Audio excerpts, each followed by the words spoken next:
Beneath our feet lies a world we cannot see. Every day, we walk on ground that feels solid, permanent, eternal.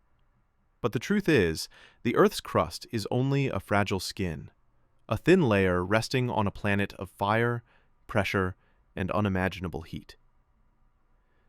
In school, we're taught the structure: a crust floating on a mantle of molten rock, deeper still, a core, liquid iron outside, solid at the very center, a planet layered like an onion.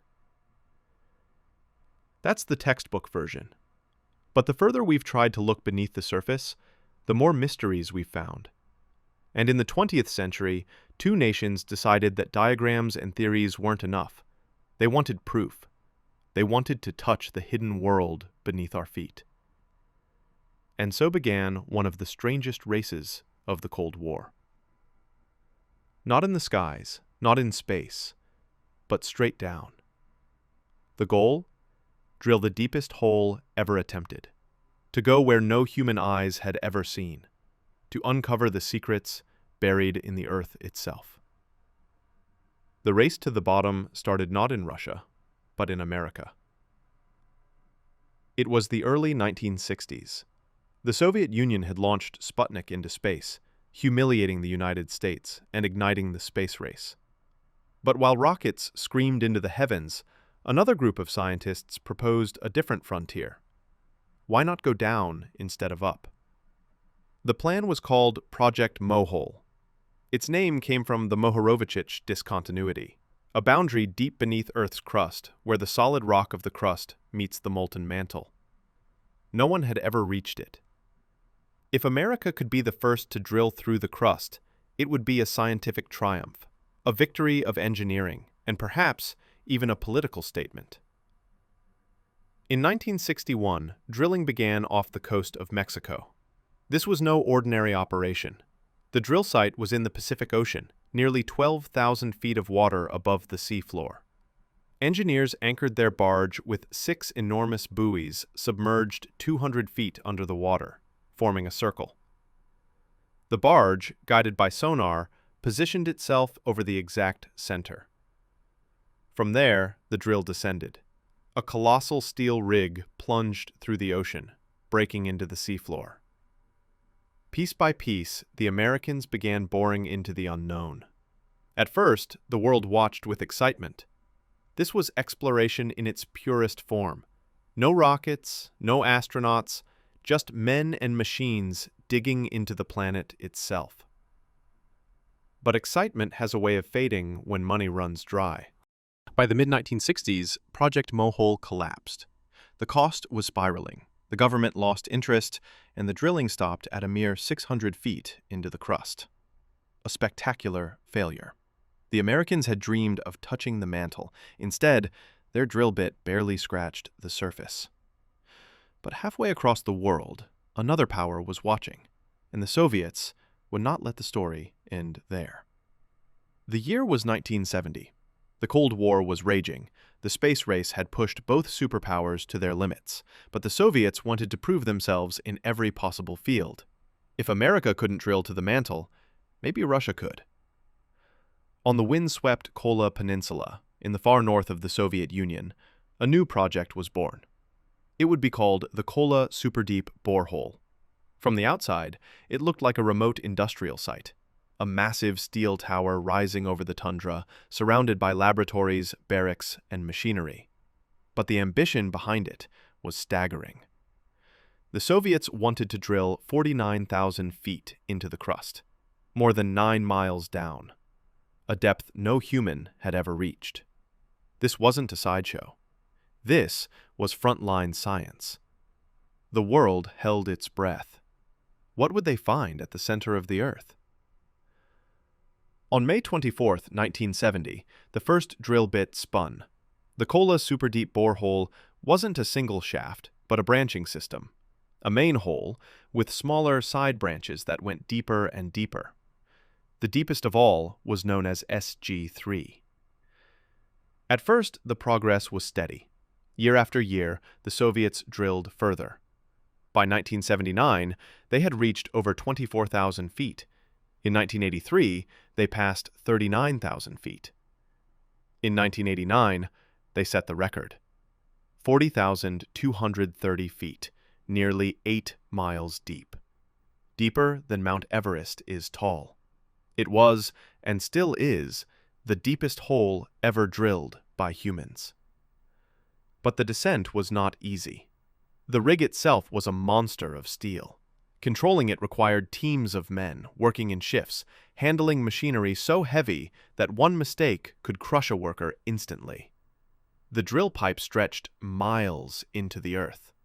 It groaned under its own weight, jerking violently if not handled with precision.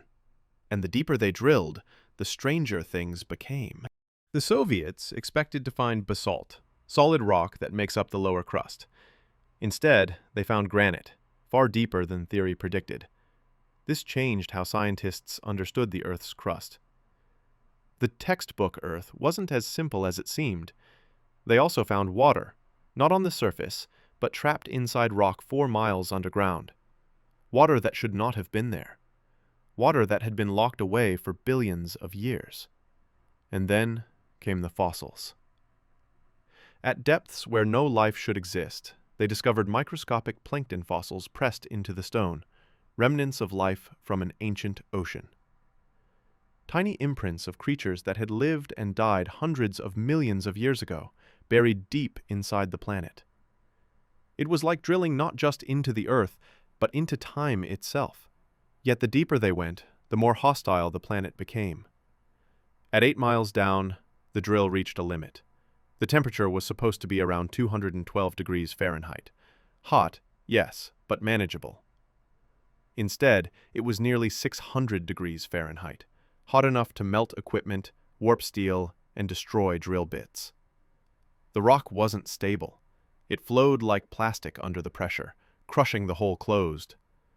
The Earth was fighting back. No matter how advanced the technology, no matter how determined the scientists, the Kola Superdeep could go no further. The dream of reaching the mantle ended in failure. Science wasn't the only story buried at Kola. As news of the project spread, rumors grew. Some claimed the Soviets had drilled into hell itself, that strange sounds, the screams of the damned, had been recorded at the bottom of the hole. It was a myth, of course, a fabrication spread by tabloids, but it spoke to something deeper, humanity's fear of the unknown. We stare into a hole so deep, so dark, that our imaginations fill it with nightmares.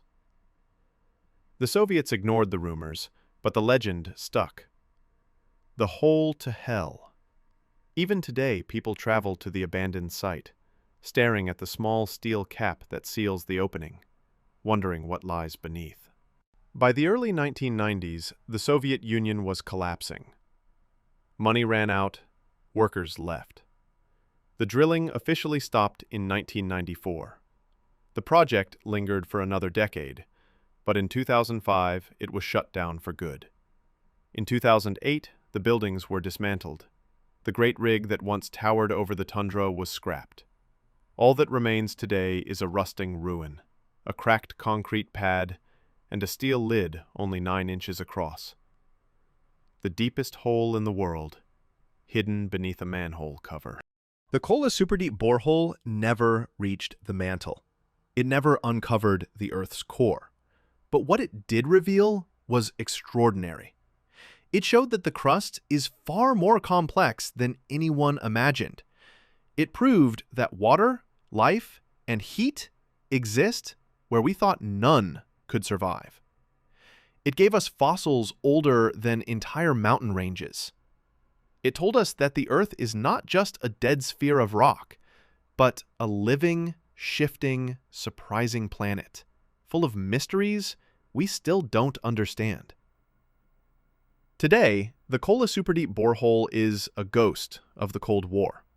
The race is over. The drills are silent. But the mystery remains. 8 miles down, and we still barely scratched the surface. The mantle, the core, the true heart of the planet, all remain beyond our reach. We've walked on the moon. We've sent spacecraft beyond the solar system. And yet, the deepest humans have ever gone into our own world is just 1/3 of the way through the crust. The Earth keeps its secrets well. And maybe that's what makes the Kola borehole so haunting. It is both a triumph and a failure, a symbol of human ambition and of our limits. Stand on that lonely tundra, look at the small steel cap, and you are staring not just at a hole in the ground, but at the edge of the unknown. Because the greatest mysteries are not always out there among the stars. Sometimes they are right beneath our feet.